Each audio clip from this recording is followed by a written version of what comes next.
চলে যাই তরবারি হাতে করে। সামনে দাঁড়িয়ে গেলে একটি ছোট্ট সাহাবী আল্লাহর নবীজির, তার নাম হলো নাইম ইবনে আব্দুল্লাহ। নাইম ইবনে আব্দুল্লাহ আর ওমর একটু বয়সে কম বেশি ছিল।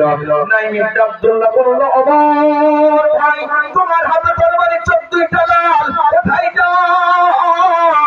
ওমর কোথায় যাও? এইবার ওমর বলল, নাইম তুমি শোনো নাই, মক্কা মদিনায় ঘোষণা হয়েছে, আবু জেহেল ঘোষণা দিয়েছে, আমার এই মক্কা মদিনার মধ্যে আব্দুল্লাহ বেটা মা আমেনার সন্তান এতিম নবী হযরত মুহাম্মদ সাল্লাল্লাহু আলাইহি ওয়াসাল্লামের মাথাকে কাটতে পারবা।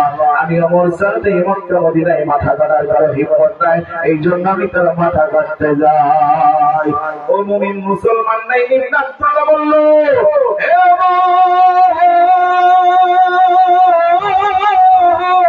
আমি নাইম ইবনে আব্দুল্লাহ তোমাকে বলতেছি, পাঠাও দেব, আমার কথা আমার বিশ্বনবীকে বলে দেবে। আমি নাইম ইবনে আব্দুল্লাহ বুকের উপরে দিয়ে যাওয়া লাগবে, কিন্তু আমি তোমাকে একটা কথা বলে দিতে চাই, তোমার ঘর আগে ঠিক করো। শুরু বলেন আল্লাহু আকবার। তোমার ঘর আগে ঠিক করো। ঘর ঠিক করা মানে বোঝেন তো ভাই, স্বামী একরকম দল করে, বউ একরকম রোল খায়। হাসে দাদা, স্বামী একদিকে, বউ আর একদিকে, বাপ একদিকে, মা আর একদিকে, আছে না নাই? কথা বলেন আছে না নাই? এবার বলছে ঘর ঠিক করো, তার মানে কি? এইবার বলছে ওমরকে, ওমর তোমার বোন ফাতেমা আর সাঈদ আল্লাহর নবীজির কোরআনের দাওয়াত গ্রহণ করে, কালেমার দাওয়াত গ্রহণ করেছে, তারা এখন সেই শিক্ষায় শিক্ষিত হয়ে কোরআন তেলাওয়াত করতেছে। যারা বলেন আল্লাহু আকবার। কি করে? তাহলে মনে হয় আপন ভাই আর আপন বোন। তাহলে ওমর কি কাফেরদের লাইনে, আর তার বোন ইসলাম ধর্ম গ্রহণ করেছে। ওমর যখন ইসলাম ধর্ম গ্রহণ করে নাই, কেটে ফেলবো। নাইম ইবনে আব্দুল্লাহ বলল, শোনো, আমাকে মারার হুমকি ভয় দেখে কোনো লাভ হবে না। আমি আল্লাহর গোলাম, নবীর প্রেমিক, নবীর ভালোবাসায়, নবীর জন্য জীবন দিলেও ধন্য হব। জোরে বলেন আল্লাহু আকবার। এইবার ওমর ফারুক রাদিয়াল্লাহু আনহু তখন ইসলাম ধর্মের বিপক্ষে ছিলেন, তিনি চলে গেলেন তার বোনের বাসায়। সাঈদ আর ফাতেমা, বোনের নাম ফাতেমা আর স্বামীর নাম ছিল সাঈদ। এই দুজনা কোরআন পড়তেছে। আমাদের এই মসজিদে একটি মক্তব চালু হয়েছে, এখানে মক্তবের একজন শিক্ষক কোরআন পড়ায় 100 জন। তাহলে একজন শিক্ষক থাকা আছে বা থাকা দরকার বা সেটা প্রয়োজন, তাহলে সেই জমানায় শিক্ষক ছিল কিনা? বোন আর বোনের স্বামীকে শিক্ষক কোরআন তেলাওয়াত করায়। এমন সময় ওমর চলে গেলেন হুট করে তার বাড়িতে। একজন মুসলমান আর একজন মুসলমানের বাড়িতে গেলে প্রবেশ করার আগে সালাম বিনিময় করতে হয়। জয় বলে ঠিক না ঠিক? কিন্তু যারা ইসলাম বিরোধী, ইসলামের পক্ষে থাকে না, তারা হুটহাট করে কি কথা বলে ঠিক না ঠিক? এইবার যে প্রবেশ করার সঙ্গে সঙ্গে ফাতেমা সাঈদ তার শিক্ষককে একটু সরাই দিলেন, আড়াল করে দিলেন। এমন সময় ওমরে ফারুক রাদিয়াল্লাহু তখন চলে গেলেন। আল্লাহর নবীর কোরআন, আল্লাহ তাআলার কোরআন, যে নবী সুদীর্ঘ 23 বছর ধরে কোরআন নাযিল আল্লাহ তাআলা নবীর পক্ষে করেছিলেন, সেই কোরআন তেলাওয়াত করতেছে। এমন সময় ওমর যে বলল, ও ফাতেমা আর সাঈদ, শোনো, আমাদের বাপ-দাদার ধর্মকে তোমরা নষ্ট করে মুহাম্মাদের ধর্মকে তোমরা প্রাধান্য দিচ্ছ। এই কথা বলে তরবারি হাতে ছিল, তরবারির উল্টা পিঠ দিয়া বিশ্ব নবীর কোরআনের প্রেমিক আর প্রেমিকাকে, তার মানে কোরআন পিপাসু মানুষটাকে, সাঈদ আর ফাতেমাকে আপন ভাই ওমর তাকে প্রহার করতে শুরু করলো, বেধড় মারতে লাগলো। ফাতেমা পিঠে আঘাত করলো, সাঈদের পিঠে আঘাত করতে লাগলো। সাঈদকে যখন বেশি মারতে শুরু করে দিল, ফাতেমা চিন্তা করলো, আমার ভাই আমার স্বামীকে মারতে মারতে মেরে ফেলতে পারে। তারপরে নিজের পিঠটা সাঈদের জায়গায় পেতে দেয়া। এবার রাগান্বিত হয়ে গেলেন ফাতেমা, বলল, ভাই ওমর, শোনো, তুমি হয়তো তুমি জ্ঞান দেবো, কিন্তু ইমান হারা করতে পারবে না। গোটা বাংলাদেশের মানুষগুলো, ইসলামী আন্দোলনের মানুষগুলোকে মারতে মারতে মেরে ফেলতে পারে, জেলখানাতে বন্দী করতে পারে, খুন করতে পারে। কেমন রাত পর্যন্ত কোরআনের প্রেমিক কখনো পরাজয় করতে পারবে না। কোরআনের প্রেমিক থাকবেই থাকবে। জয় বলে ইনশাআল্লাহ। থাকবে কিনা ভাই? নমরুদ ফেরাউন ওরা পারে নাই। পৃথিবীর বুকে নমরুদ ফেরাউনের চাইতে বড় দুশমন বড় দিনের বিপক্ষ ছিল না। কিয়ামতের আগ পর্যন্ত হবে না। যদি হয় আল্লাহ 5 দিবস হবে জোরে ঠিক হবে ঠিক ঠিক হবে তো।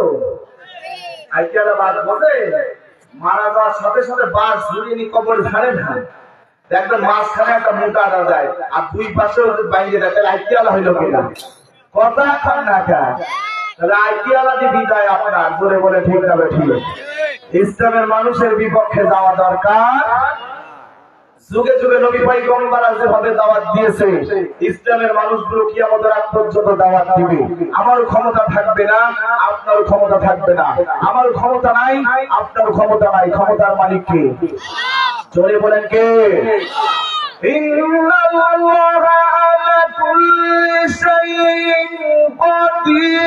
তিনি আমার আপনার সৃষ্টিকর্তা, সে আল্লাহ তাআলা আমার আপনার সৃষ্টিকর্তা। পৃথিবী কেউ হতে পারে নাই। জোরে বলে ঠিক না বেটি? আল্লাহুম্মা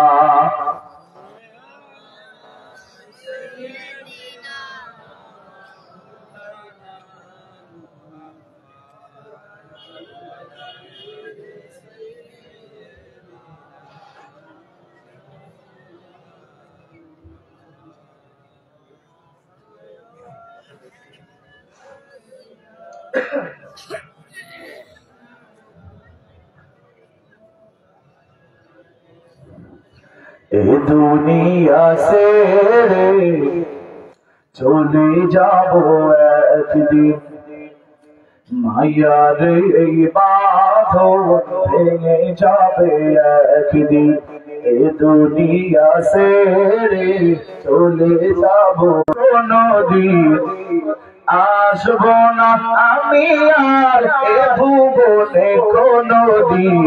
এ দুনিয়া से চলে যাব একদিন, মায়ার এই বাঁধন ভেঙে যাবে একদিন। জোরে বলে ঠিক না ঠিক? এই আমার কি করলাম? মারতে মারতে যখন নিজের বোন তার প্রতিবাদ করলো, চিন্তা করতে লাগলো পেরেশান অবস্থায় যে এত মারলাম, এত প্রহার করলাম, তারপরে এরা নত হয়, এত জেল খাটালাম, এত গুম করে দিলাম, এত বাড়িতে বিছানায় ঘুম পাড়তে দিলাম না, আব্বুর কাছে থাকতেও দিলাম না, বরজ ঘাটে পড়িয়ে বেড়ালো, তারপর এরা মরিও না। ঠিক তারপরে এরা ভয় পাইল না।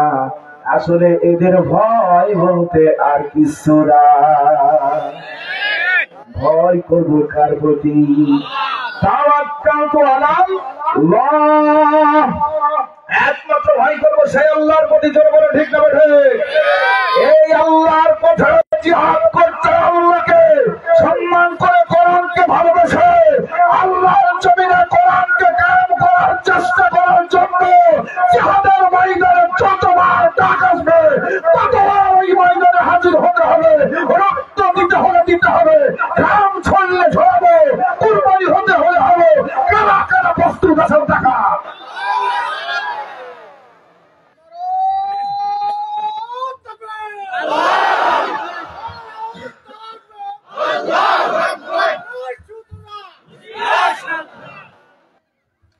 আলহামদুলিল্লাহ। কষ্ট হচ্ছে না? দেখবেন আবদাল বলি আপনি 25 তারিখে হাবদি প্রধান বক্তা, এই 26 তারিখে খুলনা প্রধান বক্তা আছে, ওখানে 27-28 প্রতিদিন বলবো, কিন্তু সাতক্ষীরাতে আস্তে আস্তে ঠান্ডা লেগে গিয়েছে, এই জন্য দম ঠিক আছে। কষ্ট পাচ্ছেন? কষ্ট হচ্ছে নাকি?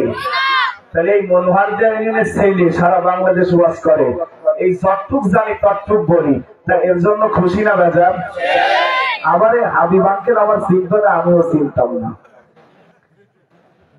হাবিব আঙ্কেল আমারও চিনত না, আমিও চিনতাম না যে ওনার ইউনিয়নে যে একটা ছেলে ওয়াজ করে, এটা জানতো না। কিন্তু সেদিন এই 10 তারিখে আমার মিলন মামার মাহফিল থেকে শুরু করে চিনা হয়েছে। তার মানে এখন পুরা ইউনিয়নের লোক কি আমার ছেলে না? এই কোরআন প্রচার করতে যে যদি আমি মারা যাই, তাহলে এই ইউনিয়নের লোক কি আমার একটু ভালোবাসতে পারবে না? আমার কি আপনি গাড়ি করে দিবেন না বাড়ি করে দিবেন? শুধুমাত্র ভালোবাসার দরকার হয়, ঠিক না ঠিক? ভালোবাসা ছাড়া পৃথিবী থেকে কেউ কিছু নিয়ে যেতে পারে না, আর সেই ভালোবাসা হলো আমলের রাস্তা, ঠিক না ঠিক? এ মুমিন মুসলমান, তাহলে আমি আপনি আজকে এখানে বললাম যে ইসলামের জন্য জীবন দেব। আমার আজকে প্রধান অতিথি, এনার নাম আমি অনেকবার শুনেছি। আজকে আমার বলরামপুর থেকে একজন ভাসতে আমার বললো আজকে উনি প্রধান অতিথি, কোনোদিন দেখিনি। তার মানে এই সুযোগটা আমার এমনি হতো না, তা দেখবো কি খাই যায় কথা বলে, ঠিক না ঠিক? বাংলাদেশের যে কোনো জেলায় যাব, সব নেতা হোক আর জামাই হোক, সবাই আমার চেনে আর আমি তাদের চিনি। ওই এলাকায় ভালোবাসার কারণে হয়েছে। আর ইউনিয়নে ভালোবাসা এতদিন ছিল না, এখন হবে না, ঠিক আছে? রাজি আছেন তো? আর একবার যদি তাকবীর দিতে একটু কোন রকম কষ্ট পান আর প্রবলেম করে, আমি যখনই ছাড়িয়ে দেবো মনে করতেন যে হুজুর দম ঠেকে দিয়েছে, তাহলে আমরা দেবো। রাজি আছেন তো? রাস্তাঘাটে যারা এখনো আছে, কমিটির লোক আইছে, স্বেচ্ছাসেবক থেকে শুরু করে সবাই আসবে। না হলে কি হবে, এই ওয়াজ হয়ে যাওয়ার পরে একটা মনে মনে দুঃখ হবে। সেই দুঃখটা কেমন বলে দেব, সেটা হলো আমার আপনার কি হওয়ার কথা। ও বেচারা সন্ধ্যা পর্যন্ত মাছ মারতেছে সাগরের জলে, কিন্তু মাছ তো একটাও বাঁধে না। শেষমেশ বিকাল বেলা হয়ে গেলে বলছে, ও আল্লাহ তুমি একটা কিছু বাঁধাও, না হলে স্ত্রীদের রাগী ঝাঁটা বাইতে যাবে নেতা, ও নেতা সুরাতি লাগবে কত রকমের বিচারের কাটা, ঠিক না ঠিক? ওই আল্লাহ নাম যেই স্মরণ করে দিয়েছে খেপলা জালটা ফেলে, এবার এমন বাধা বেজেছে ও তাই নিয়ে আর তুলতে পারছে না, না তুলতে পারলো, নিচে নেমে গেছে। যে দেখে জালের মধ্যে বিরাট একটা সুন্দর ফুটবলের গায়ে কাদা সরাই দেখেও নিচে শোনা। আচ্ছা, মাছ বাঁধাচ্ছে যে বেশিরা হয়ে গেল কি বিরাট বড় একটা সোনার ফুটবল পেয়েছে, কি বল সোনার ফুটবল পেয়েছে। বেচারা দেখছে হাঁটু কাদার এই পানিতে ধুইলে এই ময়লা পানিতে ময়লা ভালো যাবে না, এই জন্য নিচে যে ভালো পানি দিয়ে ধুই আনি। ও যত নিচে যায় তত কি গর্তের সংখ্যা, গভীরতা কি বাড়ছে না? গভীরতা বাড়তে বাড়তে এমন পিছলে গিয়েছে যে আর পানি তো ঠাই না পেয়ে হাতের ফুটবল সেই সোনার বলটা পানির মধ্যে হাঁটে না। দেখবেন বেশি নদীতে গোসল করলে চোখ লাল হয়ে যায়, যায় কিনা? তো বেচারা চোখ লাল, তখন দেখতে কোন রকম পালাম না, তখন ওই একেবারে মাগরিবের আযান দিলে খেপলা জালটা ঘাড়ের পরে নিয়ে ও একটা বোল ধরেছে, একটা কথা ছাড়া ওর জবানে আর কোনো কথা নাই, বলে ধোঁয়ার চাইতে না ধোঁয়াই ভালো ছিল। কি বলে? ধোঁয়ার চাইতে না ধোঁয়াই ভালো ছিল। এই কথা বলতে বলতে বাড়িতে বউ বলছে মাছ কই, বলে ধোঁয়ার চাইতে না ধোঁয়াই ভালো ছিল। বউ বারবার ভাই মাছ কই, বলে ধোঁয়ার চাইতে না ধোঁয়াই ভালো ছিল। এই কথা বলতে বলতে বউ দেখছে স্বামী আমার পাগল হয়েছে, নদীতে মনে হয় জিনপেট নিয়ে লেগেছে। মা শ্বশুরকে ডেকেছে, বলে আপনার দেখেন আপনার ছেলে কি লাগাইছে, এটা দেখেন। কি হয়েছে? বলছে ধোঁয়ার চাইতে না ধোঁয়াই, কথা কর না আমাদের কন, ধোঁয়ার চাইতে না ধোঁয়াই। এই কথা বললে বাপ বলছে সত্যি তো ছেলে পাগল। এবার ডাক্তারের কাছে নিয়ে গেল, ডাক্তারের কাছে গেলি ভাই, ডাক্তার ডাকাত করে ছেড়ে দিল। ঠিকায় যায়, বলে চিকিৎসা করা যাবে 20,000 লাগবে। কয় হাজার? চাচা বলছে 15,000 আছে, 5,000 বাকি রাখে, পরে আমি দিয়ে দেবো। ডাক্তার বলছে 15ই দেন না, তো যা হয় হবে। এবার 15,000 নিয়ে চিকিৎসা দিয়েছে, একটা পরামর্শ দিয়েছে। কি দিয়েছে?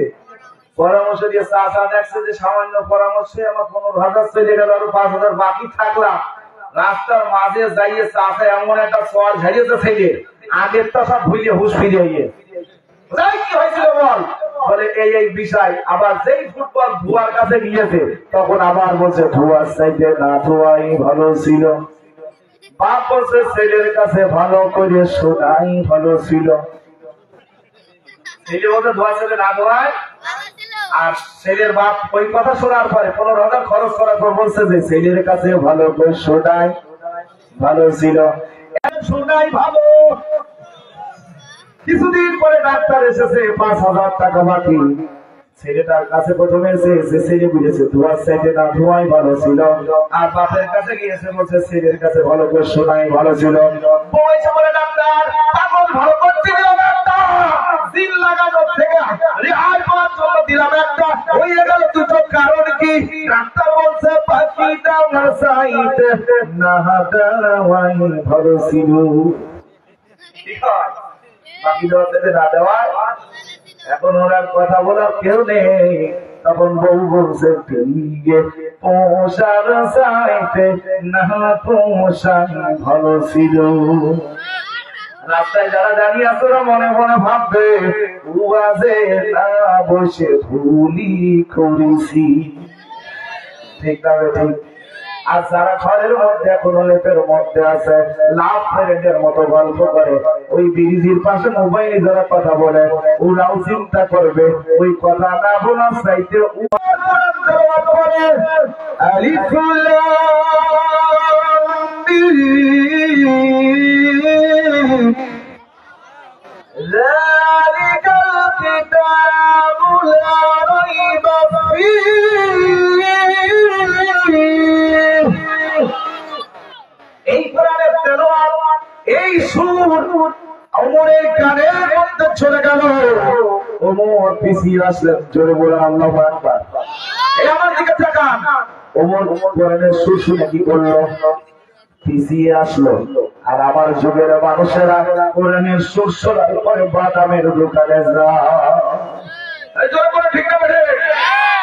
ও বাদাম মার্কা ইমান, ঠিক না বেঠে? কথা কোরআনের সুর শোনার পরে চলে যাচ্ছে বাড়ি। কোরআনের মজলিস থেকে যারা উঠে যায় আর যারা বেশি ওঠা হয়ে পারে এদের ব্যাটারিতে কি দুর্বল তা বুঝে শেষ করা যাবে না। আগের মানুষ আমার হাবিব চাচারা কিশোরীর গুড়ির ব্যবসা করতে হয়তো সেই সময় হলুদের, তার মানে কিশোরীর গুড় খাইয়ে যারা বাইসে আছে ইগা ডায়াবেটিস, তার মানে ব্যায়াম। ঠিক আছে, এরা দেশি মরদের মতো কম করতে পারে না। এরা দেশি মরদের মতো মসজিদের মুয়াজ্জিনের দেরি হতে পারে, আল্লাহ তাআলার সৃষ্টি মরদের কখনো দেরি হয় না। ফজরের আজানের আগেই বলে বলে তাহলে আমি আপনি মুসলমান হলে সিদ্ধ কোন কিছুর ভয় না করে আল্লাহু আকবার বলবো।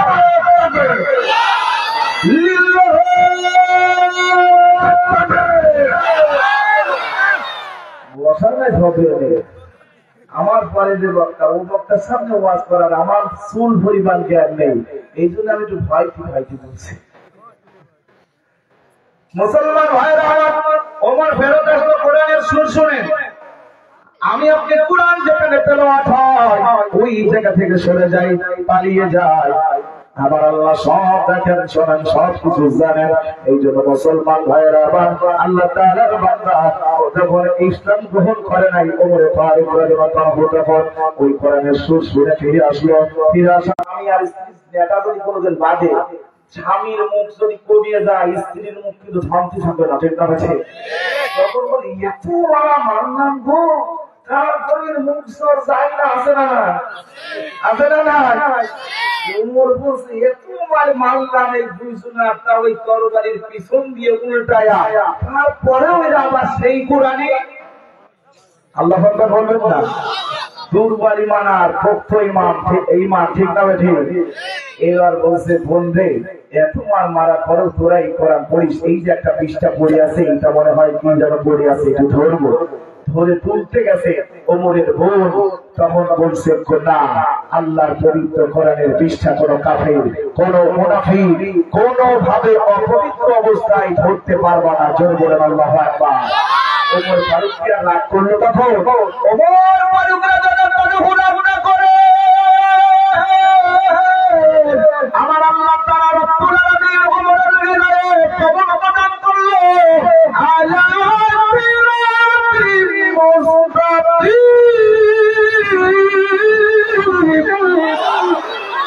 হেদায়েতের নূর জ্বালায় দিল, আমার আল্লাহ বানায় দিল।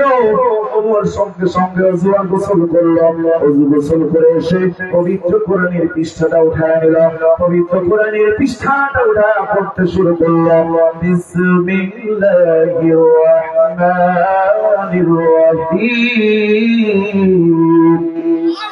আলহামদুলিল্লাহি রাব্বিল আলামিন, সকল প্রশংসা হলো সে আল্লাহ। এইভাবে প্রশংসাকারীর প্রশংসা যখন করতে পারলো, বুঝতে পারলো, ওমর তখন রে আমার হৃদয়ের মাঝে এত বড় দুশ্মন শয়তান ছিল, আল্লাহর এই পবিত্র দরবারে নবীজির কাছে যাব, আল্লাহ তাআলার বান্দা সাইয়েদা ফাতেমা ওমরকে এই কথা শুনতে দেখে বড় খুশি হয়ে গেল। সঙ্গে সঙ্গে চলে গেল মেয়ে নবীজির দরবারে। তখন বিশ্বনবী জনাবে মুহাম্মদ রাসূলুল্লাহ সাল্লাল্লাহু আলাইহি সাল্লাম মসজিদে নববীতে সাহাবীদের নিয়ে আলোচনা শুরু করেছে। এমন সময় কিছু কিমারাত সাহাবী লেগেছে বিশ্বনবীর মাথা কাটার জন্য। তাই আমার আবু জাহেলের কথা শুনে পুরস্কার দেওয়ার জন্য বিশ্বনবীর মাথা কাটতে চাই। এবার ওই সাহাবী বলল, তার নবী, ও মায়ার নবী গো,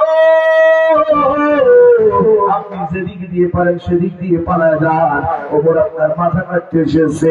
আমরা আমাদের জীবন দিয়ে দেব, লড়াই করবো, যুদ্ধ করবো, আমরা মরে যাই যাবো, তবু আমাদের বিশ্বনবী আপনাকে করতে দিব না। জোরে বলেন আল্লাহু আকবার।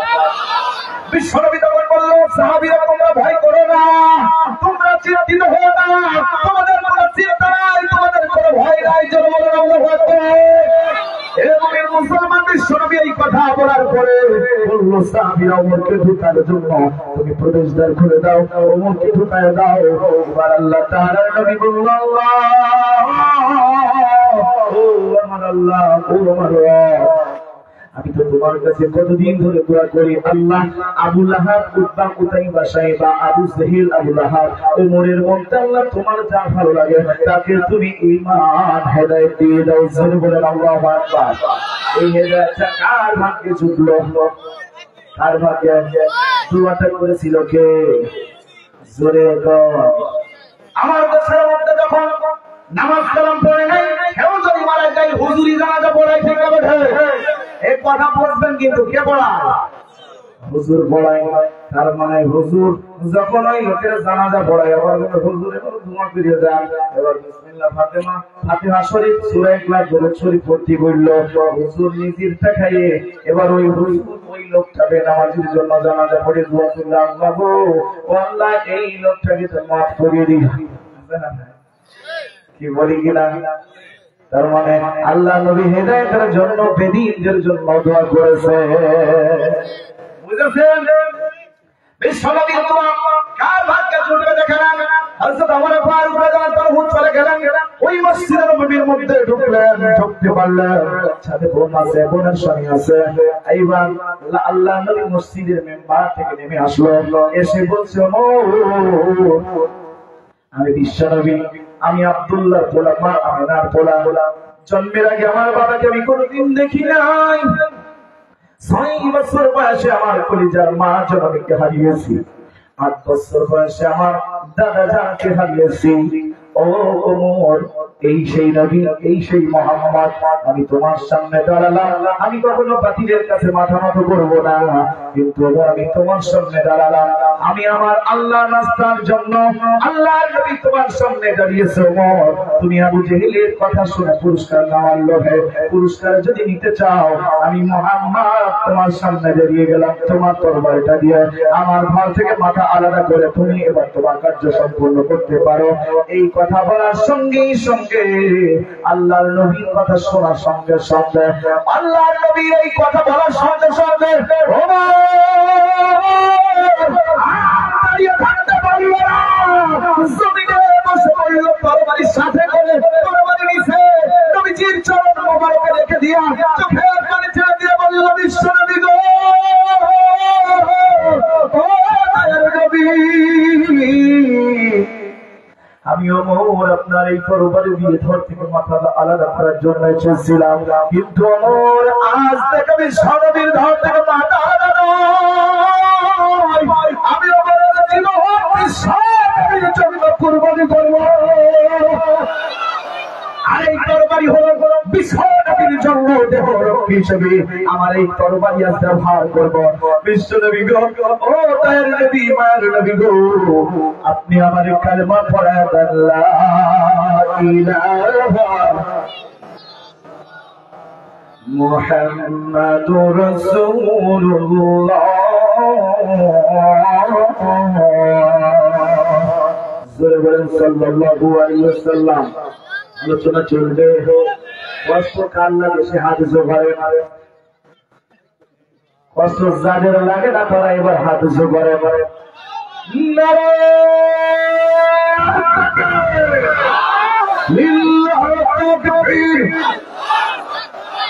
ইসলাম ধর্ম ওমর পেল না, গ্রহণ করলো। কি করলো? আর আমরা কপাল পুরো পাইছি, তারপরও গ্রহণ করতে পারিনি। বাপ মুসলমান, দাদা মুসলমান, ওই মুসলমানের বড়াই দেখায়, কিন্তু 5 ওয়াক্ত নামাজ পড়ে যে আল্লাহর কাছে গ্রেফতার হয়ে আসামি হয়ে মুসলমান হব, এই মুসলমান এখন হতে পারি পেরেছে? ভাই পেরেছে? তাহলে ওমর গ্রহণ, ইসলাম ধর্ম গ্রহণ করলো। আর আমি আপনি কি করেছি? পেয়েছি, পাওয়ার পরেও সেই মূল্য দিতে পারি। কথা বলে পেরেছি? তাহলে ওমর ইসলামের ঠান্ডা উঁচু করে ধরলো। ওমরের মতো লোক ইসলাম ধর্মে যখন যোগ দিয়ে দিল, আবু জেহেল জেনে এসেছিল ওমর নবীজির মাথা কাটবে, এই কথা শোনার সঙ্গে সঙ্গে আবু জেহেল লাফিয়েছিল, এসেছিল। সেই ওমরের ইসলাম ধর্ম গ্রহণ করার পরে আবু জেহেলের কলিজা শুকিয়ে গেছে। যারা বলা ঠিক হবে, বাংলাদেশের মানুষ বাংলাদেশের আলোচনা প্রতিযোগিতা যাবে হয়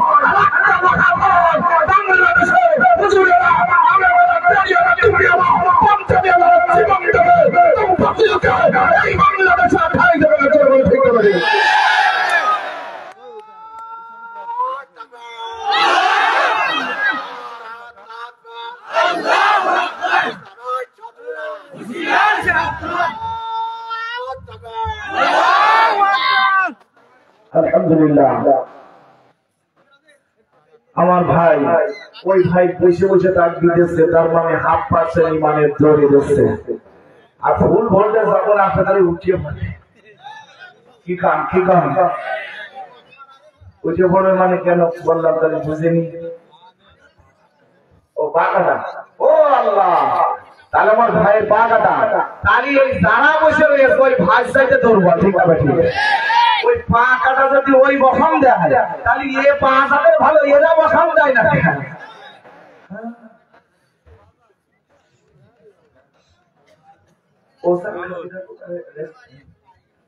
একটু সামনে গেছে, তাহলে বিশ্বনবীর চরণ মোবারকে দিয়ে দিল তরবারি আর দিয়ে দিল মাথা ইসলামের জন্য। কে জোরে বলেন কে দিলেন? আপনারা জোরে বলেন কে দিলেন? হযরত ওমর ফারুক রাদিয়াল্লাহু তখন মুসলমানের মধ্যে কালিমার দান গ্রহণ করার কারণে আমার বিশ্বনবী জনাবে মুহাম্মদ রাসূলুল্লাহ সাল্লাল্লাহু আলাইহি সাল্লাম বললেন, আমি যদি শেষ নবী না হতাম, ওমর হতো। কথা বলেন, ওমর হতো কি নবী? তাহলে ওমরের দরজা সম্মান বাড়িয়ে দিল কে? কে বাড়িয়ে দিল? যদিও আমার মনোহার দেয়া ইউনিয়নের মানুষ আমাকে কোরআনের ময়দানে কথা বলতে এলাকায় দেখিনি, সারা বাংলাদেশে আল্লাহ তাআলা নিয়ে দিয়েছেন, সম্মান বাড়িয়েছে কে? সেই সম্মানিত করে ফিরিয়েছে কার বুকে? এখন মনোহার দিয়ার বুকে। ঠিক না বেঠিক? সেই ইউনিয়নের মানুষের বুকে। কেউ আমার ভাই, কেউ আমার চাচা, কেউ আমার বন্ধু, কেউ আমার ছোট্ট ছোট্ট মাসুম বাচ্চা, কেউ আমার মা খালা, এরা আমার আপনার কোরআনের জন্য দাওয়াত এসেছি। আপনাকে ভালোবেসে আমার আপনার কি শত্রু হওয়ার দরকার আছে ভাই? জোরে বলেন আছে? আমি আপনি মনোহার দিয়ার মানুষ, যে দল ভালোবাসে সে দল সে করতেছে, কিন্তু আমি আপনি যে দল করবো আমাকে কেউ বাধা দিতে পারবে না। জোরে বলে ঠিক না বেঠিক? আমি আপনি এলাকার সবাই ভাই, কেউ চাচা কেউ ভাই বললাম, আমরা সবাই সমান। যে যখন আসে আসুক, তাতে কোনো চিন্তা করি না, ভয় করি না। আমরা ভয় করি শুধু আল্লাহকে। জোরে বলে ঠিক না বেঠিক? একবার পাইলে একবার পাইলে চুমা খাইতাম তোমার কদমে। জোরে বলে কার? বিশ্বনবী জনাবে মুহাম্মদ রাসূলুল্লাহ সাল্লাল্লাহু আলাইহি সাল্লাম। পাইলে নিরালাহি গো নবী, পাইলে নিরালাই, পাইলে নিরালাহি গো রাসূল, পাইলে নিরালাই। আমার সাথে গান, পাইলে নিরালাহি গো নবী, বলেন পাইলে নিরালাহি গো রাসূল পাইলে নিরালাই পাইলে নিরালাহি গো নবী পাইলে নিরালাই দুই কদমে চুমু খাবো ওরে দুই কদমে চুমু খাবো চরণ ধুলি মাখিব গায় পাইলে নিরালাহি গো রাসূল পাইলে নিরালাই পাইলে নিরালাহি গো নবী পাইলে নিরালাই দয়াল নবী কত দূরে লোহিত সাগরের তীরে দয়াল নবী কত দূরে লোহিত সাগরের তীরে মদিনার ওই সোনার ঘরে ওই ওরে মদিনার ওই সোনার ঘরে আছেন তিনি সর্বদাই পাইলে নিরালাহি গো রাসূল পাইলে নিরালাই পাইলে নিরালাহি গো নবী পাইলে নিরালাই দুই কদমে চুমু খাবো দুই কদমে চুমু খাবো চরণ ধুলি মাখবো গায় পাইলে নিরালাহি গো রাসূল পাইলে নিরালাই পাইলে নিরালাহি গো নবী পাইলে নিরালাই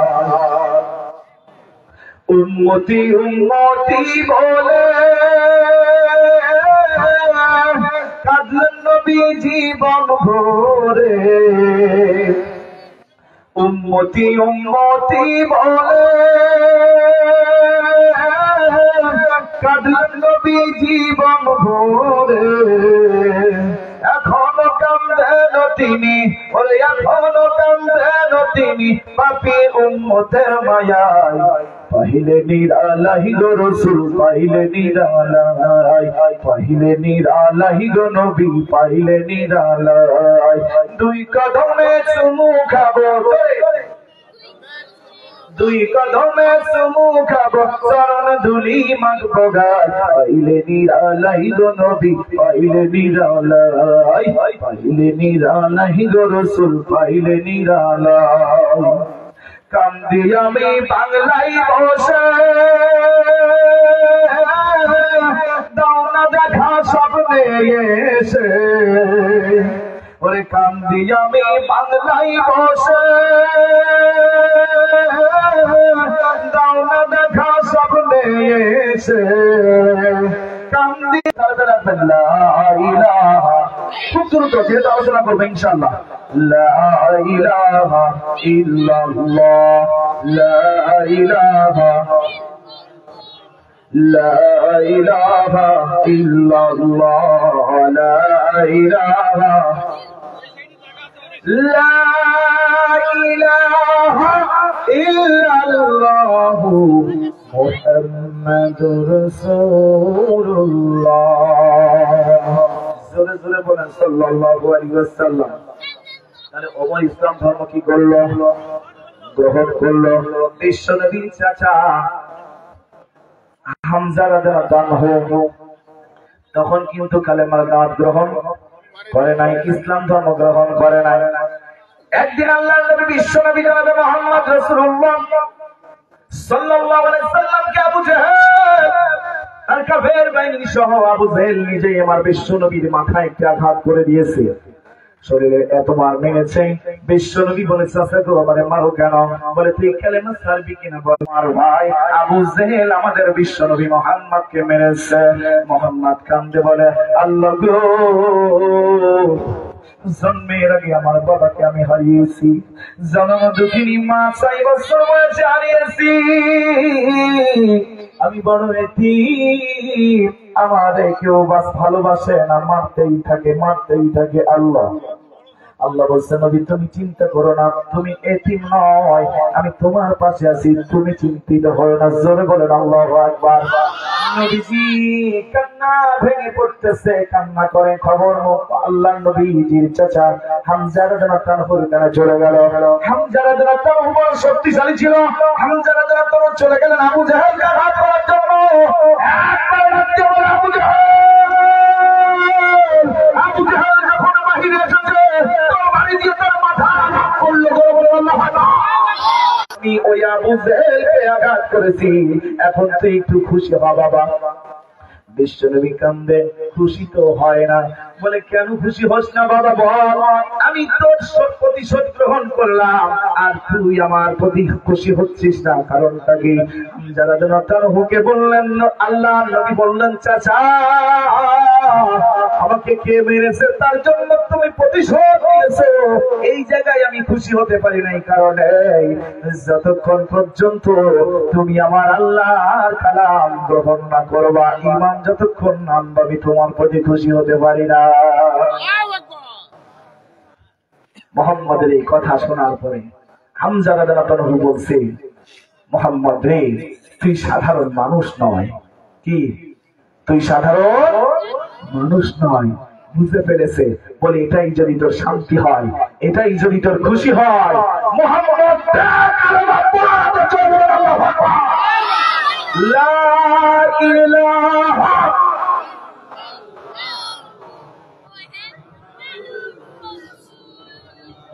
সাল্লাল্লাহু আলাইহি ওয়াসাল্লাম। তাই হামজা ও কোরআন ইসলাম কি গ্রহণ করলো না পেল? জোরে কর। ভিডিও গ্রহণ করলো। আবু লাহাব বিশ্বনবীর বড় শত্রু আবু জেহেলের কারণে, ঠিক না ঠিক? বিশ্বনবীর স্ত্রী মা খাদিজাতুল কুবরা যখন বাড়িতে থাকেন, আবু জেহেলের স্ত্রী, এই আবু লাহাবের স্ত্রী সারাদিন ময়লা যা হয় সবগুলো উপরে রেখে দেয়, খাদিজার মাথার উপরে প্রতিদিন ফেলে। আর বিশ্বনবী একদিন দিন প্রচার করে দিনের দাওয়াত ছেড়ে হঠাৎ করে একদিন এসে দেখতেছে ওই রাস্তা দিয়ে, মানে একই রাস্তা তো বাড়ি, আবু লাহাবের বাড়ি মুহাম্মদের বাড়ি, এক সাইড এক সাইড। এমন আছে না চাচাতো ভাই বা দাদারা ভাগ হয় না ভাই? কোন দাদারা বা ভাইরা একসাথে এক জায়গায় বাড়ি করে না, আলাদা আলাদা করে? আলাদা আলাদা করেছে। তা আবু লাহাবের স্ত্রী মুহাম্মদ সাল্লাল্লাহু আলাইহি ওয়াসাল্লাম যায় আর এমন সময় মাথার উপরে ময়লাগুলো ফেলে দেয়। বিশ্বনবীর চোখটা লাল হয়ে গেল। বিশ্বনবী চিন্তা করলো, আমার সাথে যদি আজকে এটা হয়, এটা জোর বাড়ায় না, আমার সাথে যদি এটা হয়, তাহলে প্রতিদিন আমার খাদিজাতুল কুবরার সঙ্গে এরূপ হতে পারে। সরাসরি কোনো জবাব না দিয়ে চলে গেলেন রুমের মধ্যে।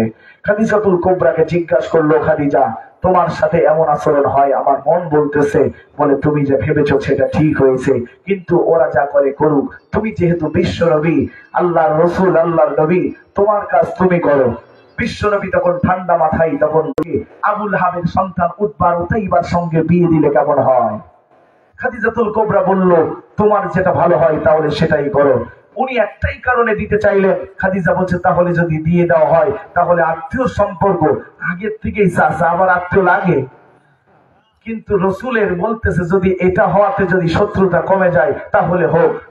কিন্তু চাচাতো ভাইয়ের সাথে মেয়ের বিয়ে সেই সময় কি ছিল? জায়েজ ছিল না। এখন কি জায়েজ আছে নাকি? আছে। আপন ভাই পর্যন্ত নারীটা যদি বেগানা হয়ে মানে উপযুক্ত হয়ে যায়, আপন ভাই পর্যন্ত তার সাথে ফাজলামি আর কি দেখাশোনা করা যাবে না, ঠিক না বেটি? কথা বলেন না কেন? তাহলে উতবা উতাইবার সঙ্গে বিয়ের প্রস্তাব দিয়ে দিল। বিয়ে হয়ে গেল। বিয়ে হওয়ার পরে তখন প্রেসিডেন্ট ছিল আবু জেহেল আর ধর্মমন্ত্রী ছিল আবু লাহাব। কে ছিল? আবু লাহাব ধর্মমন্ত্রী। ধর্মের কোনটাই করে না, মানে ও যে কি ধর্মমন্ত্রী আপনারা নাম শুনেই বুঝেছেন, ঠিক আছে?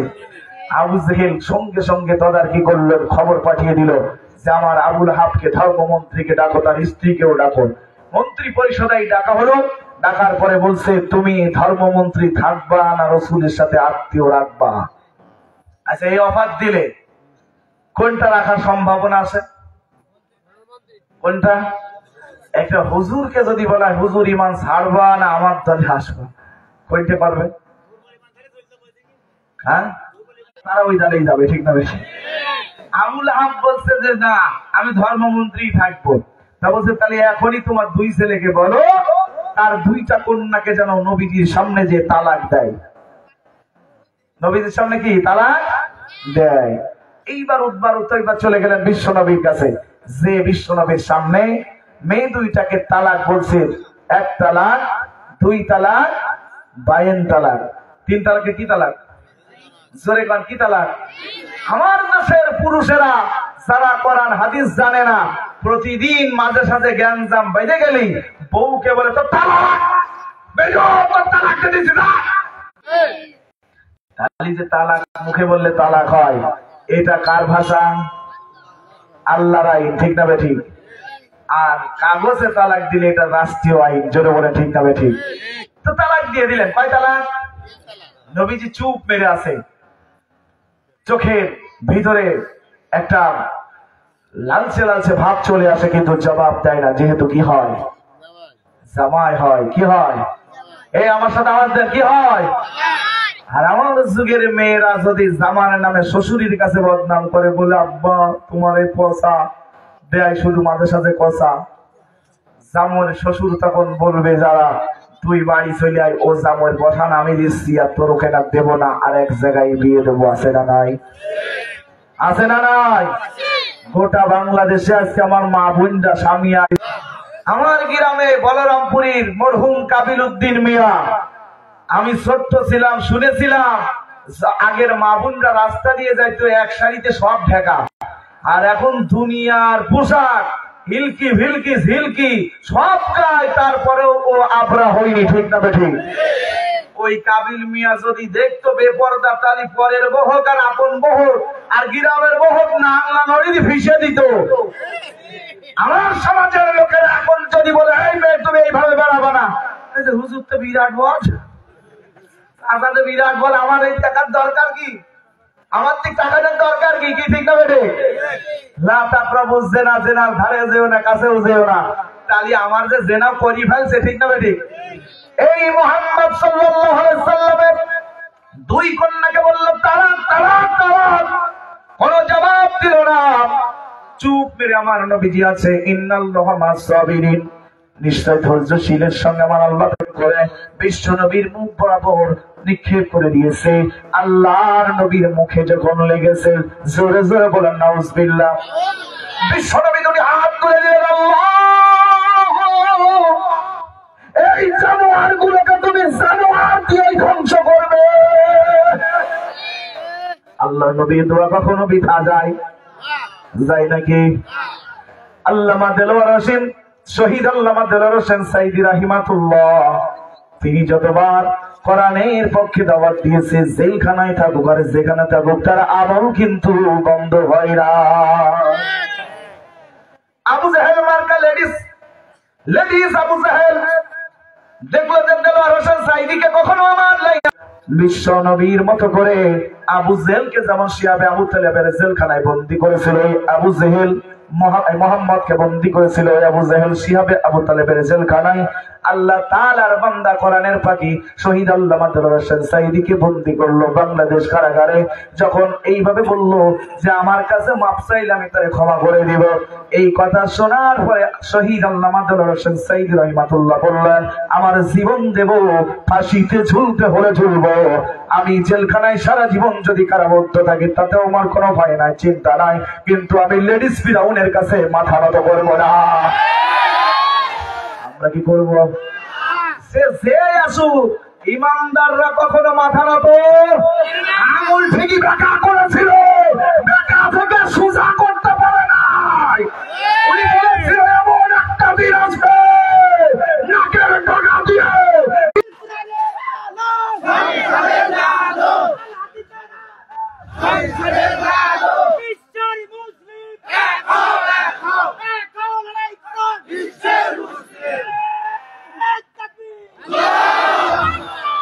আলহামদুলিল্লাহ। উনি বলেছিল যে ইন্দুরের গর্ত খুঁজে পাওয়া, এই জায়গা থেকে শিক্ষা নিতে হবে, যদি আর কোন জুলুমবাজ আলেমদের উপরে নির্যাতন করে তাহলে সেই ইন্দুরের গর্ত পিঁপড়ের গর্ত পাবে না, চলবে ঠিক না? মরবো মারবো, চলবে ঠিক না? মরবো মারবো, তারপরেও কখনো চা দেবো না, চলবে ঠিক না? ইন্না বাচ্চা রব্বিকালা স্বাধীন, আল্লাহ যেদিন ধরবে সেদিন ছেড়ে দেয়। দেয় ভাই, জোরে বলে দেয়। সামান্য আপনার পাশায় যদি ফোড়া হয় বসার সুযোগ আর হবে না। আমি আপনি যদি সমাজের কাছে নেতৃত্ব দিয়ে নেতা হই তাহলে আপনাকে সব মানুষকে সমান ভাবে ভালোবাসতে হবে, ঠিক না? বেটি বিশ্বনবী ভালোবাসা ছিল বেদিনদের, বিশ্বনবী ভালোবাসা ছিল মুসলমানদের, কাফেরদেরকে দাওয়াত দিয়ে মুসলমানের দলে এসেছিল, ঠিক না? বেটি তবু কারো শত্রুতা তিনি করেন নাই। ও মুসলমান ভাইরা, কিন্তু নবীজির শত্রুর অভাব ছিল। কষ্ট হয় নাকি ভাই? কষ্ট হয়। চলবে আলোচনা, চলবে। এটা জিকির করেন লা ইলাহা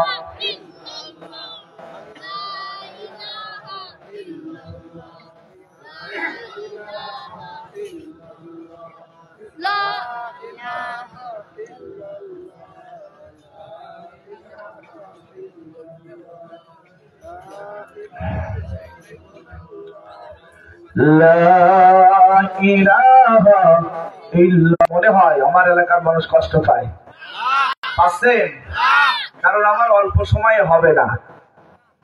গতকালকের আগের দিন যে সাতক্ষীরা পাটকেল ঘাটায় করে এসেছি, গত কয়েক বছর আগে করোনার আগে আশাশুনিতে আমি ওয়াজ করেছিলাম। আশাশুনিতে আমি ফজরের আজান পর্যন্ত ওয়াজ করে ফজরের ইমামতি করে এসেছিলাম। আজকে প্রধান বক্তা, আর এই যে 6 জানুয়ারি মধুপুর স্থানে প্রধান বক্তা থাকবে ইনশাআল্লাহ। আর সবই বাইরে করব। আমার জন্য দোয়া করবে ভাই। আমি দেখেন ঠান্ডা কাশির ভিতরে অসুস্থ, দম বন্ধ হয়ে যাচ্ছে, তারপরে কথা বলাচ্ছে কে? কে বলাচ্ছে? আপনাকে বসিয়ে রেখেছে কে? তাহলে আমার আপনার শুকরিয়া করা দরকার আছে না নাই? আমার টাইমের একটু নোটিশ পেয়ে গেছি। চিঠি আহিব রে বিনা খামে, চিঠি আইব রে, চিঠি আইব রে বিনা খামে, চিঠি আইব রে। ছাড়তে হবে এই ঘর বাড়ি, নোটিশ কে?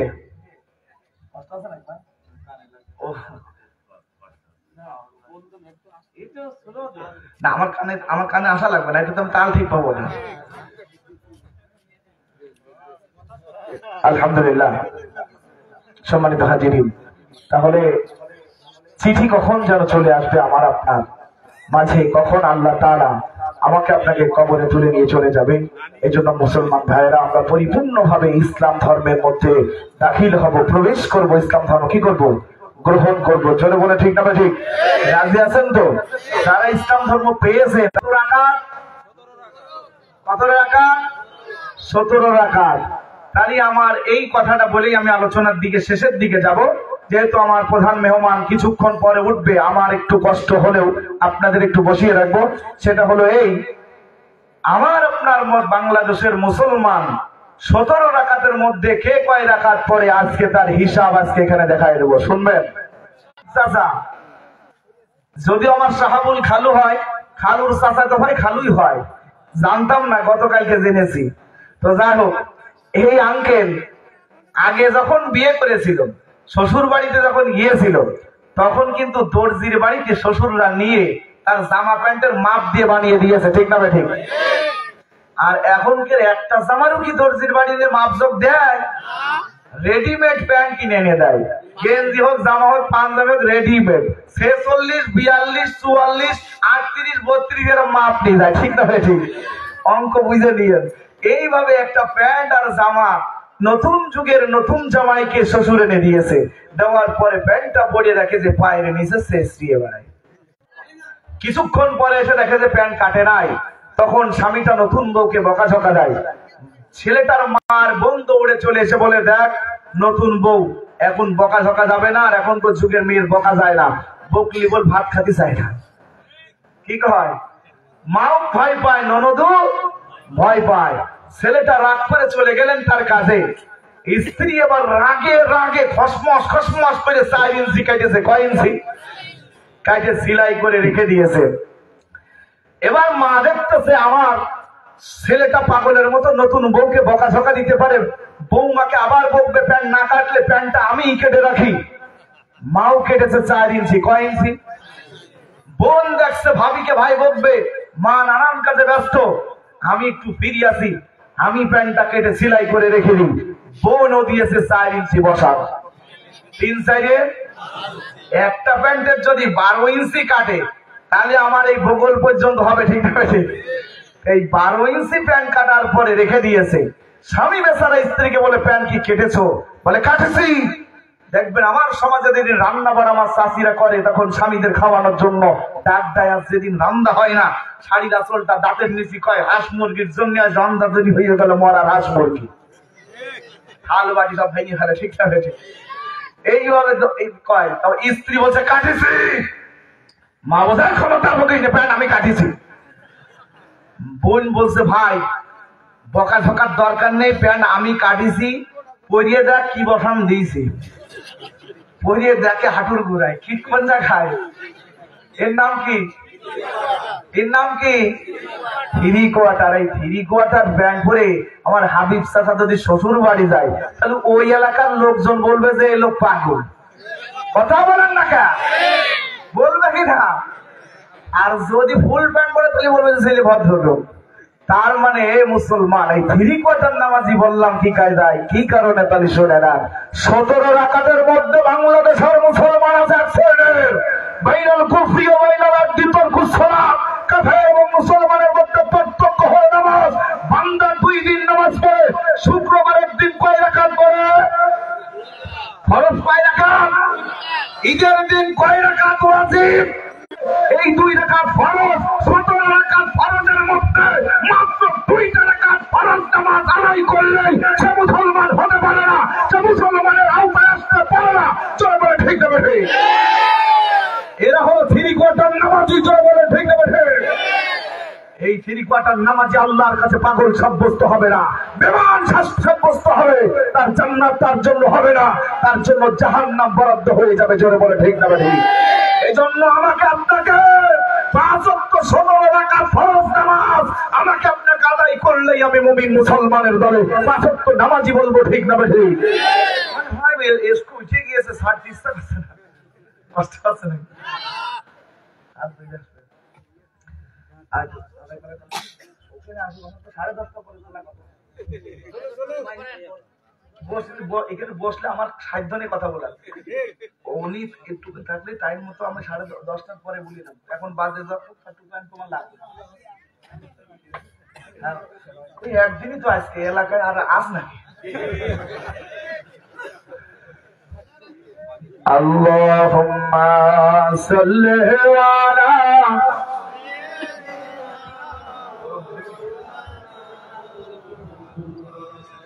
وعلى آل سيدنا مولانا محمد اللهم صل على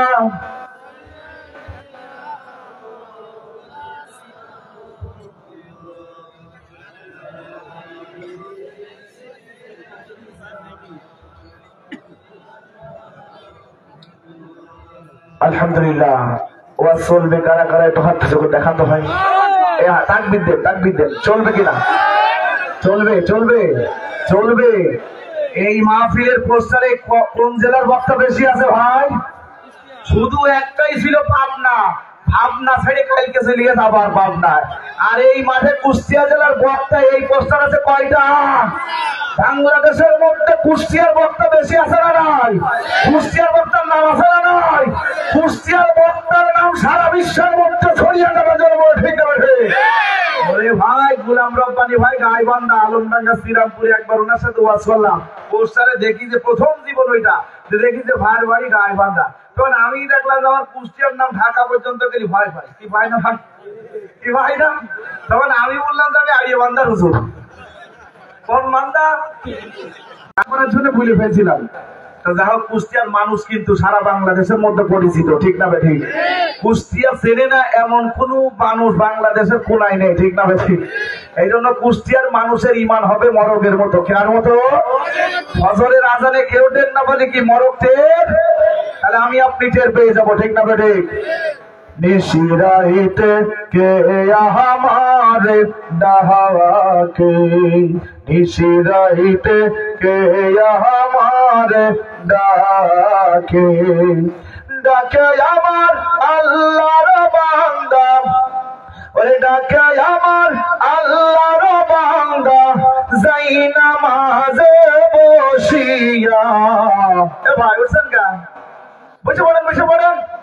যা হয় হোক চাইপে রাখেন। আজকে নিশিরাইতে ও নিশিরাইতে কে আমার ডাকে ডাকে আমার আল্লাহর বান্দা ওরে ডাকে আমার আল্লাহর বান্দি যাইনা মাঝে বসিয়া নিশিরাইতে কে আমার ডাকে ডাকে আমার আল্লাহর বান্দা ওরে ডাকে আমার ডাকে জোরে বলেন একবার মারহাবা আরেকটু জোরে বলেন মারহাবা ও মুমিন মুসলমান পবিত্র কোরআনের মধ্যে আল্লাহ বলতেছেন আল্লাযীনা ইউনফিকুনা আমওয়ালাহুম বিল-লাইলি ওয়ান-নাহারি সিররান ওয়া আলানিয়াতান ফালাহুম أجرهم عند ربهم ولا خوف عليهم ولا هم يحزنون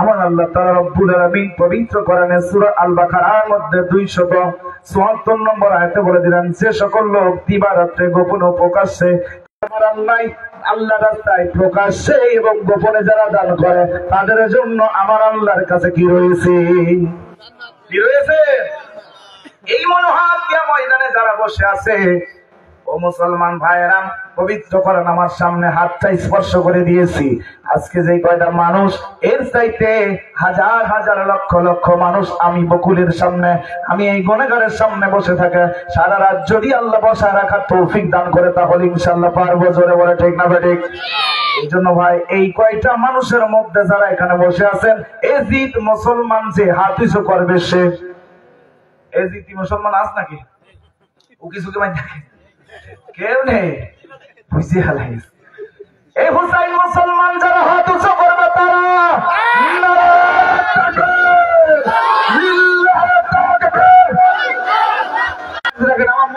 মুসলমানের কোরআনের পাখি দেখেন কত সুন্দর ডানা মেলেছে এই দুটো হাত দেখেন তো 10টা আঙুল আছে না নাই এই 10টা আঙুল সাক্ষী হয়ে গেল যারা হুসাইন মুসলমান তারা আল্লাহর কোরআনের মাহফিলে মসজিদের উন্নয়নের জন্য দান করবে ঠিক না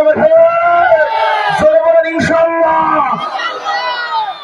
একটা আঙুল যদি ব্যথা মানে কোন রকম ফাঁকি দেয় তাহলে 9টা কিন্তু ঠেসে যাবে সুযোগ পেলাম না তবে যারা কোরআনের শিক্ষা এখানে দিচ্ছেন আর যারা দেন নেই তারা এখানে ভর্তি করে দিবেন মক্তব চালাতে শিক্ষক লাগে আর ছাত্র ছাত্রী লাগে এই জন্য সকলে এই মক্তবের জন্য পাশে থাকবেন এই জন্য আর এই মসজিদের উন্নয়নের জন্য আমার চাচা মন্টু সাহেব মেম্বার এবং হাজী সাহেবের সাথে আমার যখন কয়েক মাস আগে মানে 1 বছরই প্রায় হয়ে গেল আমি একটা মাহফিল করি আমার গ্রামে নিজের মাহফিল আমি কোনো কারণে ওনার কাছে এসেছিলাম তা বলছে ভাই আমি আর দিচ্ছি না আমার টিন খুলে নিয়ে গিয়া টিন খুলে নিয়ে তার মানে টিন খুলে যা নিয়ে তা নিয়েছে ও কথা কইল না তাহলে আমার আপনার কিন্তু কত কিছু আল্লাহ নিয়ে চলে যাবে দুনিয়া শয়তানরা ডাকাতরা চোরেরা ঠিক না উঠে এই জন্য এই মসজিদে দান করবো না তাহলে কিন্তু আল্লাহ ফাঁকি ফাঁকি ফেলে দেবে ঠিক না ঠিক তা সর্বপ্রথম এই মসজিদে এই মাহফিলে একজন দানবীরকে আমি সর্বপ্রথম চাচ্ছি যে তার যেমন ইচ্ছা তেমন ভাবে 1 লক্ষ টাকা 50,000 60,000 80,000 এই আল্লাহর ঘরে মসজিদে দান করব এমন একটা বান্দা আমি সর্বপ্রথম চাচ্ছি এই মসজিদের এই মাহফিল ময়দানে সম্মানিত অতিথি থেকে শুরু করে সাধারণ শ্রোতা এবং আমার পর্দার আড়ালের মা বোনেরা যে দিতে পারবে সর্বপ্রথম আমার এই জায়গায় দিলে আমি তার জন্য দোয়া করব আমি কিন্তু নিয়ে যাব না আপনার এই দানের সওয়াব আপনি মৃত্যুবরণ করলেও আপনার কবর পর্যন্ত যাবে ঠিক না ঠিক এই জন্য সর্বপ্রথম কে আছেন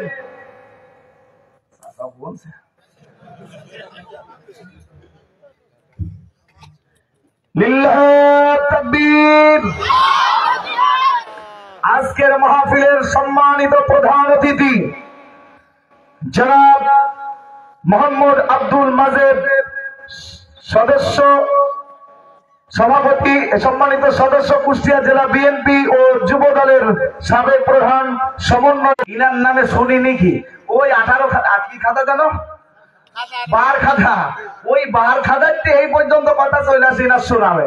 তাহলে এই লোকে 10,000 টাকা আমি আমার পছন্দ করছি, আর একটু বাড়ি দেন।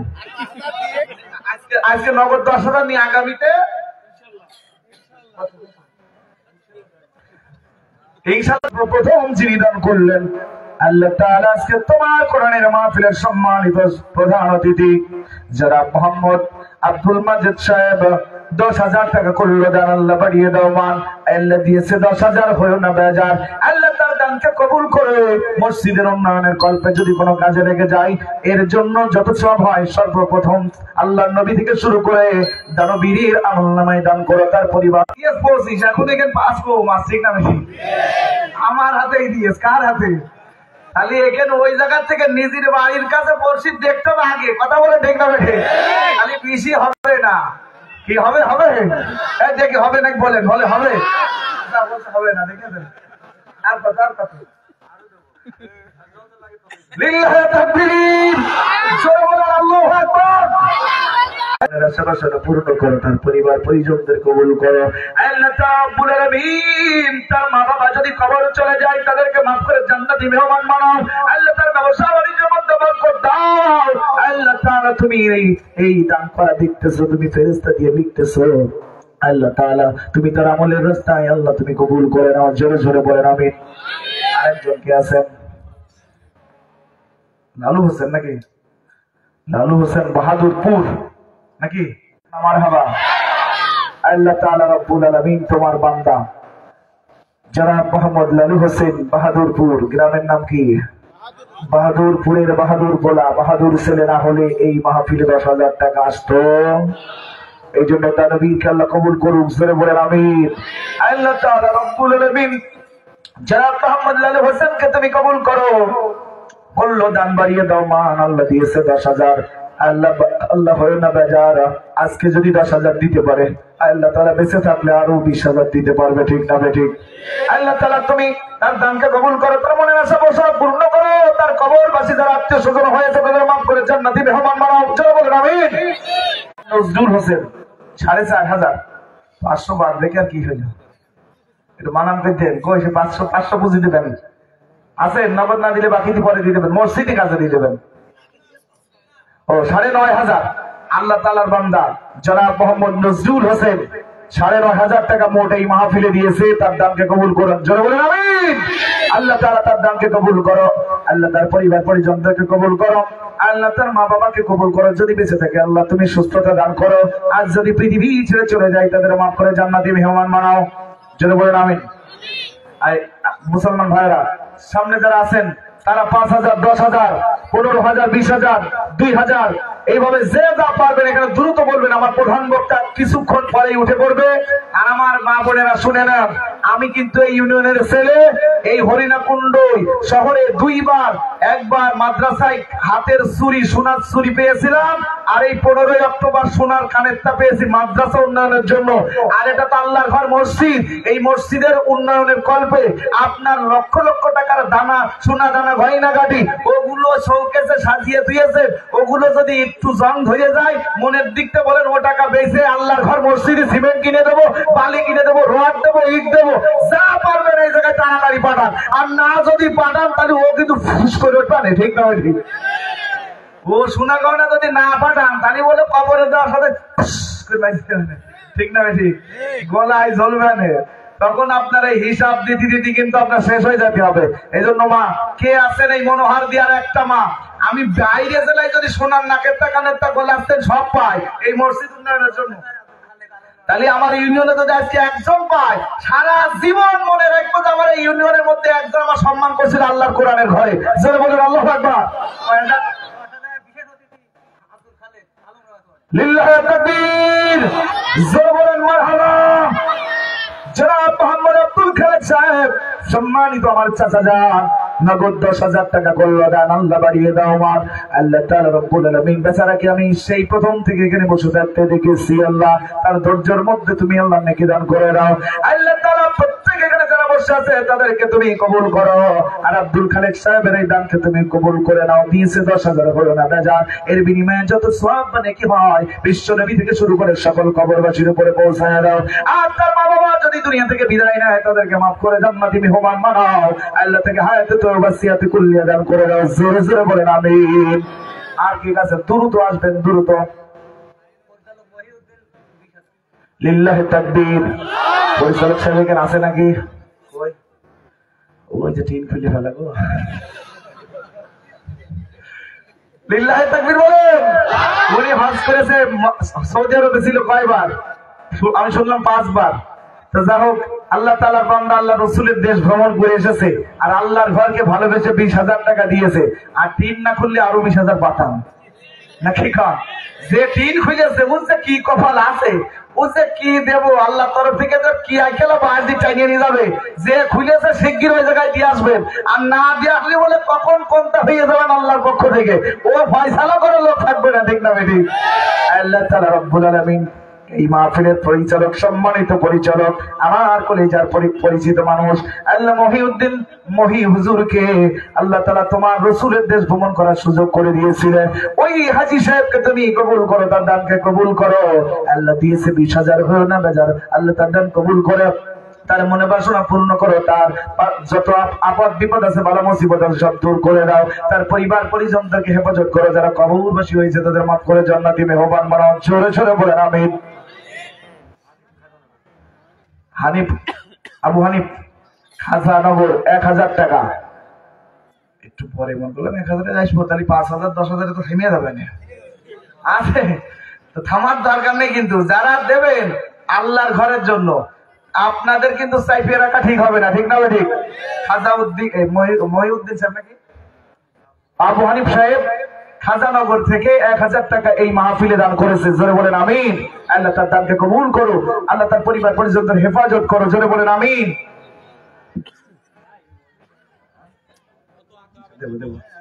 আচ্ছা ভাই, সামনে যারা বসে আছেন, এই মানুষগুলোর মধ্য থেকে এখনো পর্যন্ত 5,000 2,000 এই গ্রামের মানুষ মনে হয় নাই নাকি? ভাই আমি একটু কষ্ট দেব, আপনি হ্যাঁ জনাব মনিরুল মিস্ত্রি, রাজমিস্ত্রি নাকি? হাই আল্লাহ, কত কষ্ট করে রাজমিস্ত্রি মনিরুল ইসলাম সাহেব 1,500 টাকা করেছে দান। আল্লাহ তার এই পরিশ্রমের যে কষ্টের টাকা, এই কষ্টের বিনিময়ে তুমি তার আমলনামায় নেকি দান করো, তার পরিবার পরিজনদের হেফাজত করো, আল্লাহ তার মনের আশা বাসনা পূর্ণ করো। তুমি আল্লাহ রাজমিস্ত্রি থেকে আল্লাহ তুমি রাজার হালতে সম্মানের জায়গায় বসিয়ে দাও। জোরে বলেন আমিন। আচ্ছা ভাই, এখানে যারা আছেন সামনে কয়েকজন মনোহার দেওয়ার পেলাম, আর তাতে বোঝা গেল আমার এই মনোহার দেওয়া ইউনিয়নের লোক সবাই মিলে এখানে আছে। আর মনোহার দেওয়ার যে 20 জন বা 25 জন হাত তুলেছেন ভাই, ওই লোকগুলোর মধ্যে সর্বপ্রথম 30 পারা কোরআনের 30টা পারা আছে, এক একটা পাড়ায় নগদ এবং বাকিতে মাত্র 2,000 করে আগামী বছর পর্যন্ত এই মাহফিলে দান করব। এই লোকগুলোর নাম দ্রুত লিখে দেন, দ্রুত বলেন যে আমি আগামী বছর এই মাহফিলে এই মসজিদের জন্য 2,000 টাকা দান করব। সর্বপ্রথম একজন ওঠেন। লিল্লাহি তাকবীর। আজকের মাহফিলের পরিচালক, সম্মানিত পরিচালক, এই মসজিদের জন্য 1 গাড়ি ইট দান করবে। জোরে বলেন আমিন। আল্লাহ তাআলা তোমার এই বান্দা মসজিদের ইট ভিত্তি করে দেওয়ার জন্য তুমি তার জান্নাতি ভিত্তি তৈরি করে দিও। জোরে বলেন আমিন। একজন আব্দুল সামাদ পেয়েছে 2,000, আর একজন বলেন 30 জন লোক, দ্রুত আমি ছেড়ে দেবো। আমার মা বোনদের ভিতর থেকে এখনো 5,000 10,000 2,000 এখনো পর্যন্ত একটা কাগজও আসেনি, টাকাও আসেনি। এই মনোহার দেওয়ার মারা কি সব টাকা মাকা বাড়ি থুয়াইলো? এই এলাকার মা বোনটা মনে হয় স্বামীকে পকেট মারে না, না যদি মারে তাহলে ঠিকই এই মাহফিলে পৌঁছাবে, কারণ ওর গুনাহ যে কত বড় আছে, এই জায়গায় না দিলে ও গুনাহ কোনোদিন কাটবে না, ঠিক না বেঠে? এই জন্য ভাইরা, আমার ভাইদের কাছ থেকে যারা পকেটের থেকে আমার মা বোনরা নিয়েছেন, ডিম বেচেছেন, হাঁস মুরগি পুষে, সিলাই মেশিন চালিয়ে যত কষ্ট করেছেন, খেতাই ফুল তুলে যত রকম আইটেম আমাদের এলাকায় আছে, পান গুছে হোক আর যা হোক, যত টাকা গুছিয়েছেন আল্লাহর ঘরে আপনি দান করলে আল্লাহ ইচ্ছা করলে মা ফাতেমার সাথী বানায় নিতে পারে। জোরে বলে ঠিক না ঠিক? ভাই দ্রুত দ্রুত, 30 জনের মধ্যে এক জোড়া পাইছে আব্দুল সামাদ। তারপর কি আছেন? মনোহার দেওয়ার মধ্যে আর কি আছেন?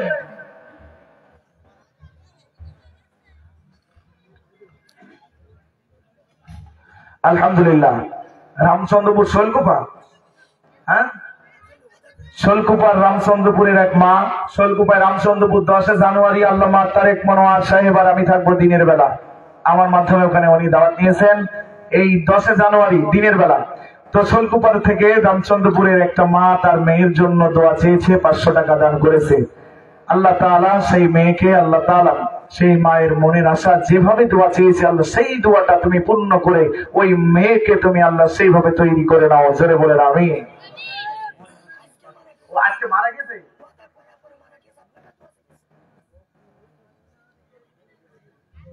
ইন্না লিল্লাহি ওয়া ইন্না ইলাইহি রাজিউন।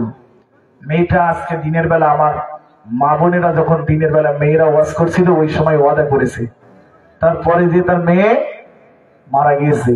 এই আশ্চর্যজনক বিষয়। তার মানে সেকেন্ডের কোন বিশ্বাস আছে ভাই? আছে। তাহলে আমার আপনার কই ক্ষমতা, কই কই বাহাদুরি, কই? যে মা কোরআনের মাহফিলে এসে কোরআন শুনে ওয়াদা করলো, সেই মা সেই মাহফিলে সেই মেয়ের জন্য দোয়া চেয়েছে। ও আল্লাহ, তুমি দেখেছো তোমার কোরআনের মাহফিলে কোরআন শুনতে এসেছিল, তোমার এই কোরআনের মাহফিলে মসজিদে 500 টাকা দান করেছে। আল্লাহ, এই 500 টাকার চাইতে তার মনের আশা, তার কলিজা থেকে তুমি আল্লাহ তার মেয়েকে তোমার ডাকে সাড়া দিয়ে নিয়ে গেছো। আল্লাহ, তুমি তাও ওই মাকে তুমি ধৈর্য ধারণ করার তৌফিক দান করো। আর যে মেয়েকে নিয়ে গেছো আল্লাহ, তোমার ওই বান্দিকে জান্নাতের উচ্চ মাকাম দান করে দিয়েছো। বলেন আমিন। হায় আমার 2000 টাকা করে বাকিতে নগদে বলেছি, তা আমি একজন পেয়েছি আব্দুল সামাদ। আর কি নাই ভাই? এলাকার মানুষ ভেবে আমারে আপনি ছেড়ে দিবেন তা হবে না। এই পাশে তেল টুপি কিন্তু 2 দিন ব্যাপী ওয়াজ করছি, আমি শেষের দিন ছিলাম। তেল টুপি মানুষ এত সুন্দর টাকা দিয়েছে, আর 4 ইট ভাটা তো শাড়ি দিলাম। কে আছেন, কে আছেন?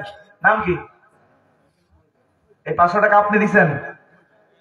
মইজুদ্দিন সাহেব নগদ 500 টাকা দান করেছেন, তার দানকে কবুল করুক। জোরে বলেন আমিন। নগদ এবং বাকিতে আর 29 জন লাগবে 2000 করে। কে আছেন ভাই? এর মধ্যে নাই একজন? আব্দুল সামাদ শেষ। লিল্লাহে তাকবীর। 5000 নাকি? 5। সম্মানিত হাজিরিন, বাংলাদেশ জামাত ইসলামের সম্মানিত নমিনি এই মাহফিলে নগদ 5000 টাকা দান করেছে। আল্লাহ তাআলা রব্বুল আলামিন তোমার বান্দা জনাব মোহাম্মদ আমিরুল হোসেন সাহেব, আল্লাহ আমিরুল ইসলাম নগদ 5000 টাকা এই মসজিদে দান করেছে। আল্লাহ, তুমি তোমার বান্দাকে কবুল করো, তোমার বান্দার মনের আশা পূর্ণ করো। আল্লাহ, তার মা বাবা, তার আত্মীয়-স্বজনদেরকে কবুল করো। যারা কবরবাসী হয়েছে তাদের মাফ করে দিও। আল্লাহ তাআলা তোমার পক্ষের গোলামকে কবুল করে নাও। জোরে বলেন আমিন। ভাই আর 2000 করে কেউ আছেন?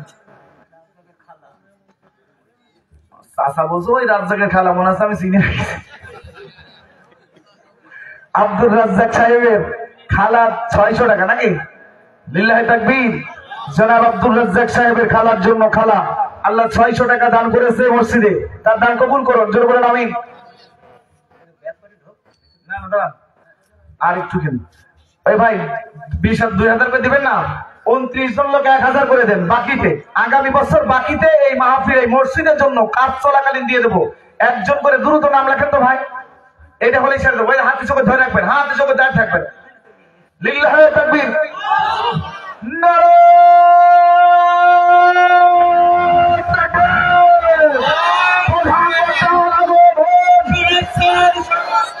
এলাকাবাসীর পক্ষ থেকে, মনোহার দিয়ার পক্ষ থেকে লিল্লাহে তাকবীর।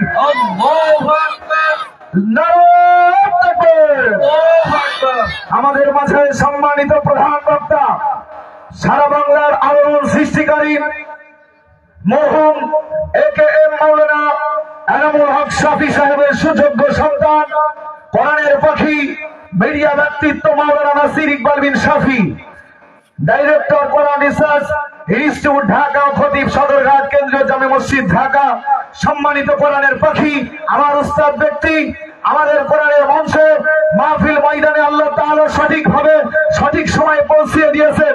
আল্লাহ তাআলার বান্দাকে কবুল করেছেন। আল্লাহ তাআলা তিনাকে সর্বদা সুস্থতা এবং কোরআনের দাওয়াতি দাওয়াতি কাজে কোরআনের আব্দে হিসেবে গোটা বিশ্বের